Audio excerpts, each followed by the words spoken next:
j'avais son chapeau. Donc bonjour à tous, on se retrouve aujourd'hui aux Utopiales 2018 en compagnie de Sylvain Neuvel, dont le roman Trop humain, le 3e tome des dossiers tennis vient de paraître au livre de poche. Bienvenue à vous. Merci. Est-ce que vous pouvez nous expliquer un petit peu comment est né ce roman, enfin cette trilogie de romans? Tout commence avec mon fils qui a maintenant 8 ans, mais qui en avait peut-être 2 ou 3 à l'époque. Et comme je travaille devant l'ordinateur toute la journée, de temps en temps, j'aime jouer avec des trucs physiques, là, créer des objets. Alors j'ai offert de lui fabriquer un petit robot jouet. Moi, je me trouvais très gentil et je m'attendais à « oui, papa », ça serait bien comme réponse. Mais mon fils fait tout plus compliqué. Alors, il s'est même posé des questions. Quelle sorte de robot? Qu'est-ce qu'il fait? Qu'est-ce qu'il vole? Est-ce qu'il y a des pilotes, des lasers? Il voulait une histoire pour aller avec un jouet que je n'avais pas. Alors, je me suis mis à réfléchir à la chose. J'ai abandonné l'idée du jouet pendant quelques jours. Puis, en écoutant Goldorak avec lui, parce que comme tout mauvais père, je le force à écouter des choses que moi j'aimais quand j'étais jeune. L'idée m'est venue, bon, comment ça se passerait dans le vrai monde si on découvrait des trucs gigantesques laissés sur Terre par une civilisation inconnue il y a des milliers d'années. Puis, bon, ma première réaction, ça a été, bon, on ne saurait pas parce que ça serait top secret, puis il y aurait quelques personnes qui seraient au courant de tout. Mais ces gens-là, il faudrait qu'ils se parlent, ils feraient des rapports, ils écriraient des trucs, et ça laisserait une trace. Alors, ça serait intéressant peut-être d'écrire cette trace-là. Et c'est comme ça que j'ai commencé à écrire le premier roman, qui est essentiellement épistolaire, là, qui est surtout sous forme d'entrevue, qui est en fait la trace laissée par le petit groupe de gens qui font partie de ce projet qui consiste à trouver des partie de robots géants enterrés sous terre il y a très longtemps. Et donc, le tome 2, c'est la suite du tome 1 ou c'est carrément une histoire indépendante? Non, c'est vraiment la suite. Il est possible de les lire indépendamment. Il y a des gens qui ont commencé avec le 3e, ce que je trouve un peu étrange. Mais ça se fait clairement parce que j'ai eu des bons commentaires, mais ils sont faits. C'est une trilogie c'est chronologique. Il y a 9 ans entre chaque roman qui s'écoule. Ça fait des bons laps de temps entre les tomes quand même. Et vous pouvez nous dire un tout petit peu plus ce qui se passe dans le premier tome, un petit peu plus sur l'intrigue? On débute avec une jeune fille de 11 ans qui marche dans la forêt et qui voit le sol s'écrouler sous ses pieds, qui se réveille couchée dans une main métallique géante. 20 ans plus tard, c'est une scientifique qui, par un pur hasard, qu'on expliquera peut-être plus tard, est chargée d'étudier cette main dans laquelle elle était tombée, petite fille. Et rapidement, elle se demande s'il y aurait peut-être plus qu'une main quelque part, et se forme une équipe de scientifiques et de pilotes qui doivent parcourir la Terre à la recherche de ces morceaux-là. S'ensuit un certain conflit géopolitique, à savoir qui aura le contrôle de ce qu'on va trouver. Alors c'est un mélange de plusieurs genres. Il y a de la science-fiction, évidemment, mais c'est aussi il y a un peu d'intrigue politique. C'est le format souvent qui frappe. C'est un livre qui... L'expérience de lecture n'est pas la même que ce qu'on a d'habitude.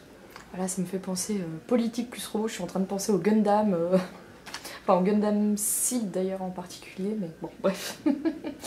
Donc Rose, votre héroïne, votre jeune héroïne, c'est pas quelqu'un qui se laisse faire. Surtout après ses précédents exploits, qu'on voit dans le tome 3.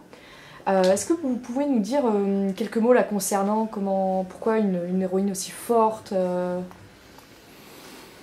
Rose, c'est la maman du groupe, c'est elle qui conçoit tout, mais aussi qui a beaucoup d'amour et d'affection pour les gens avec qui elle travaille, qui les protège, qui va devoir souvent faire des choix entre le big picture, l'intérêt de la planète et celle des gens qu'elle aime.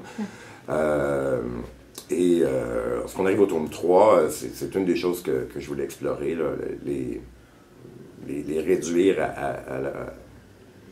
les ramener au niveau humain parce qu'il s'est passé des grandes choses, mais les ramener à ce qu'ils sont au départ et les forcer à faire des choix qui sont en gros, est-ce qu'on essaie de sauver tout le monde ou on s'occupe des gens qui sont juste devant nous? C'est un choix qui est vraiment cornélien. Ça doit pas être facile. Est-ce que si elle n'avait pas été, enfin, imaginons ça aurait été un homme, est-ce que vous l'auriez traité de la même façon d'ailleurs, ses réactions? C'est difficile à dire. Je suis toujours surpris quand on me demande, quand on parle du fait il y a plusieurs personnages principaux qui sont des femmes, parce que c'est quand même 50% de la population. C'est vrai. Mais Rose, ça a toujours été Rose, je sais pas, elle était là. Cara, c'est la même chose. Oui, ça s'est imposé, il n'y a pas eu d'hésitation. Rose, j'aime bien l'écrire, mais elle connaît beaucoup de choses que moi, je ne connais pas. Alors, chaque fois qu'elle ouvre la bouche, il faut que je lise 3 articles scientifiques. Alors, Cara, elle, ça coule. Je pourrais écrire Cara tous les jours pour le reste de mes jours et on aurait des millions de pages parce que je n'ai même pas à y penser. C'est des personnages qui ont toujours été là, il n'y a pas eu de... Et quand vous les créez, les personnages, ils vous échappent pas? Enfin, vous leur dites, tu vas d'un point A, un point B, ils font ce que vous leur dites ou des fois ils prennent la tangente? Ils sont un peu obligés. Le format de ces romans-là m'oblige à planifier tout jusque dans les moindres détails parce que, d'abord, je dois choisir qui sera là dans chaque chapitre, donc qui est mieux placé pour parler de ce qui se passe.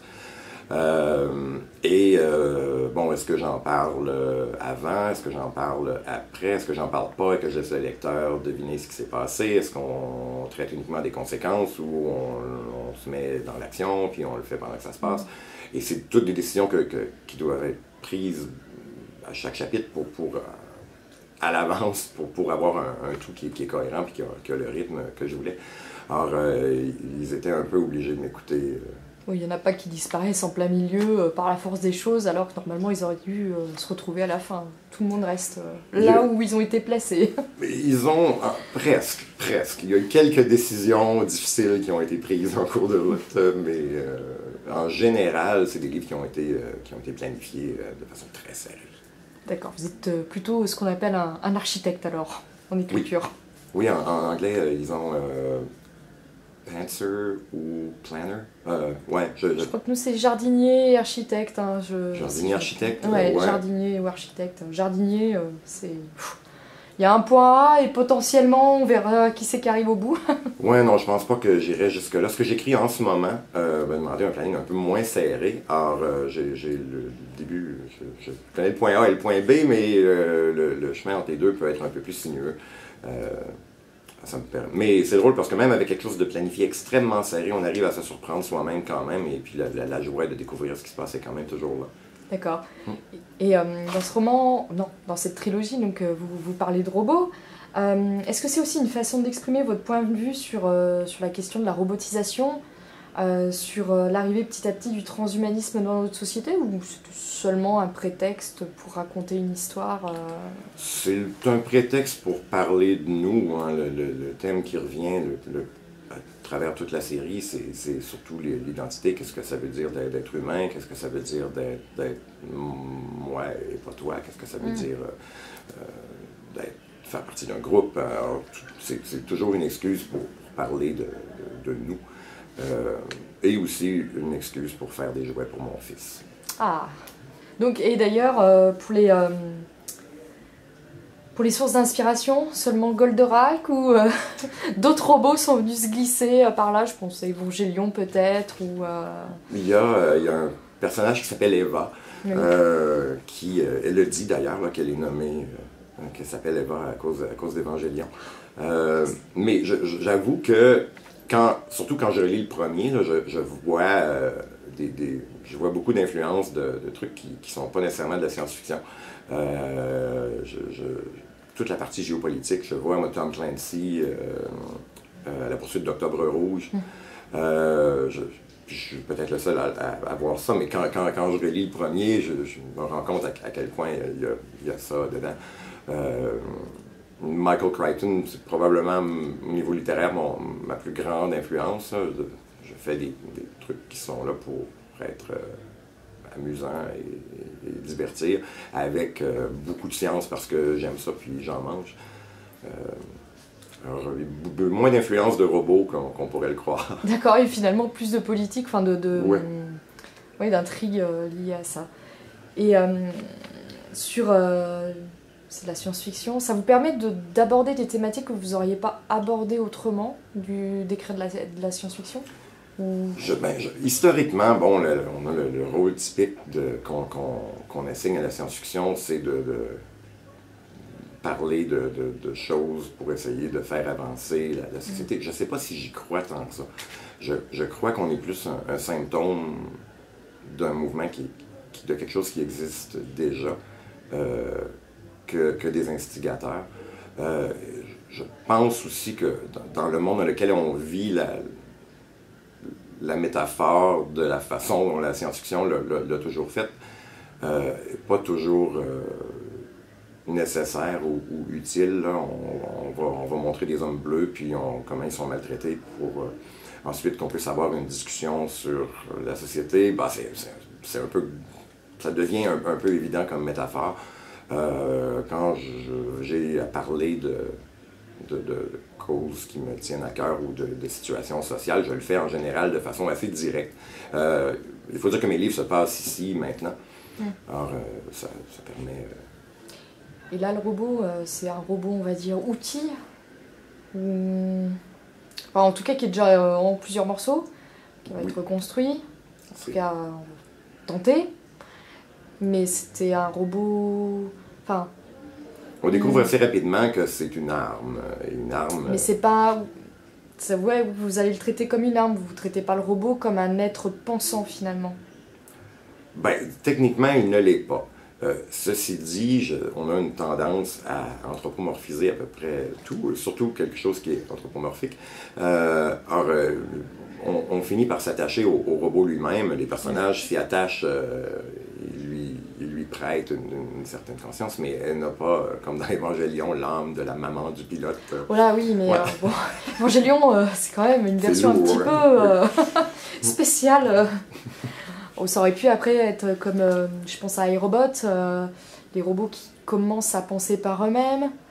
Ou il y avait Chi dans le manga Chobit, où elle aussi elle a une conscience qui s'éteint, enfin qui se... Dès qu'on l'éteint, elle perd tout et en fait elle est réinitialisée. Là c'est juste une machine. Est-ce qu'il interagit avec les humains? Enfin, Non. C'est parce que vous aviez... C'est vraiment les pilotes qui décident tout. Mais c'est un manga c'est un mecha de taille classique japonaise. Alors, 220 pieds en mètres, ça fait quoi ça? Aucune idée. C'est cela. Il y avait eu passé un temps, mais alors je sais plus où est-ce que j'avais vu, il y avait eu un grand immeuble, enfin une image, où ils avaient mis je sais plus quel grand immeuble, et à côté ils avaient mis tous les mechas en fonction de la taille. C'était très rigolo parce que Goldorak, il est tout petit. C'était vraiment pas le plus grand, quoi. Non, il est vraiment... C'est un des rares d'ailleurs qui n'est pas de la plupart des mechas japonais, il s'est établi assez vite un espèce de standard là, que Guillermo del Toro a voulu suivre de façon très stricte là, dans Pacific Rim, qui est un hommage à son passion, qui n'a pas été bien reçu au Japon d'ailleurs, ce qui est un peu triste.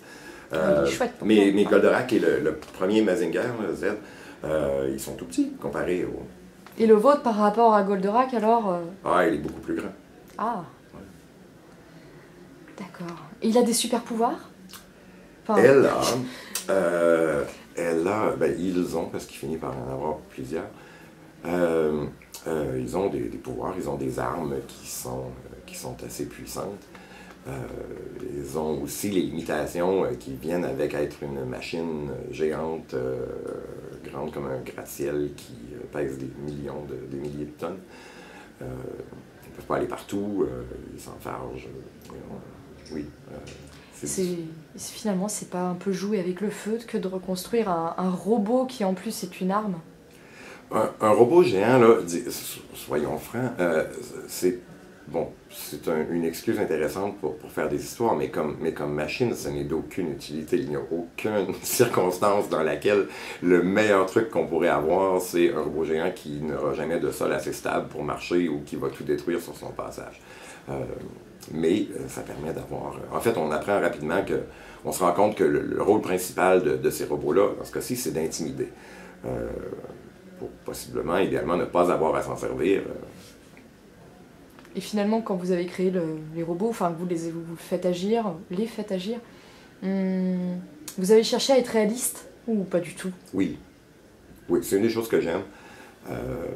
Prendre quelque chose qui n'est pas du tout réaliste et fonctionnel et essayer d'entrer ça dans un monde où les vraies règles s'appliquent. Puis de rendre le robot lui-même, son interaction avec son environnement, l'interaction des pilotes avec lui, comment ils apprennent à le contrôler, qu'est-ce qui peut arriver. C'est pas toujours... Oui, parce que c'est vrai que des fois on voit des robots avec, on va dire, un fulgure au point qui va partir et puis qui va revenir. Ah bon, très bien. Ou alors Evangelion, où quand même c'est plus logique puisqu'ils ont ils ont une prise en fait dans le dos. Ils sont reliés quand même à un immeuble qui leur donne du courant. Ça paraît... Oui, Evangelion, ça va, ça vient, hein, le réalisme. Certes. La taille varie. On va la façon dont ils éliminent les gens, j'ai faut être un petit peu ouais. prête à... Et donc les sources d'inspiration, juste, donc on a dit la géopolitique, 2-3 auteurs. Maintenant, vous allez réécrire d'autres romans avec des robots, ou vous êtes passé totalement à autre chose? Ben, je travaille sur autre chose en ce moment, il n'y a pas de robot. Mais d'ailleurs, on finit toujours par parler de robots quand on parle de ces livres-là, mais c'est pas Pacific Rim. Oui. On est loin. C'est des livres qui sont beaucoup plus intimes. C'est un prétexte pour une fresque autre. Exact. On est beaucoup plus près des personnages qui, eux, ne sont pas des robots qu'on l'est de la machine elle-même. Je suis en train d'écrire quelque chose qui est encore de la science-fiction, mais complètement différent. Et ça vous permet d'aborder des thématiques que vous n'auriez pas abordées autrement, genre avec un thriller ou... Je pense qu'on peut tout faire dans le contexte. D'ailleurs, la science-fiction, c'est assez difficile à définir. J'écris pas d'opéra dans l'espace. C'est très très large, c'est vrai que... J'écris de la fiction avec de la science dedans. En gros, c'est le thème avec une touche de fantastique, qu'elle soit extraterrestre ou autre. Mais disons, la définition de ce que moi j'aime écrire est plus proche de la science et fiction que de ce qu'on a souvent tendance. On a tendance à penser à Star Wars quand on entend SF. Mais... Oui, c'est vrai. Et encore, a priori, si j'ai bien entendu, certains disent « Ah mais non, en fait, ils respectent plus les codes presque de la fantaisie. Ouais. Oui, je ne crois pas que ce soit de la science-fiction. Il n'y a aucune science, il n'y a rien de... Ah oui, mais c'est parce qu'il y a les vaisseaux dans l'espace, alors tout de suite. Donc le prochain roman, ça va être... Ah, je peux pas vous le dire. Ah, zut. J'ai un roman en cours qui sort en février, qui est du futur approché, sur un test de citoyenneté en Angleterre. C'est très actuel, on parle de thèmes qui sont partout en ce moment. C'est pas subtil, mais c'est un petit livre dont je suis très fier. J'ai bien hâte que... D'accord, et qui doit sortir donc d'abord... D'abord en anglais, et pour l'instant, pas de nouvelles sur le français. C'est un roman court, et c'est un marché qui n'existe pas partout. Non. Mais qui sait. Très bien. Eh ben, on va se tenir informé alors des prochaines parutions. Merci beaucoup d'avoir répondu à ces quelques questions. On vous souhaite un très bon festival. Vous aussi.